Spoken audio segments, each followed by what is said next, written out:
राना सनाउल्लाह की जारहाना पोजीशन, लीगी रहनुमा के धमकी आमेज बयान पर हुकूमत का भरपूर रिएक्शन। वजीर आला पंजाब ने बयानबाजी इंतहाई अफसोसनाक और गैर अखलाकी करार दे दी। कहा, सरकारी अफसरों को धमकियां किसी सूरत बर्दाश्त नहीं करेंगे, धमकियां देने वालों से सख्ती से निपटा जाएगा।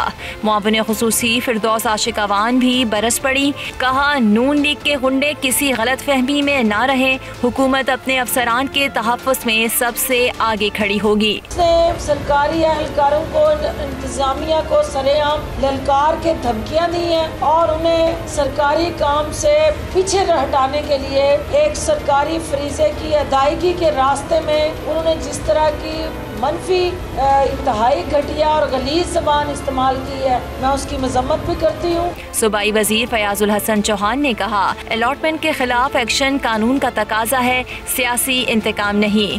मुआविन खुसूसी जुल्फी बुखारी बोले, राना सना की गुफ्तगू नून लीग की गुल्लूबट ज़हनियत की अक्कास है।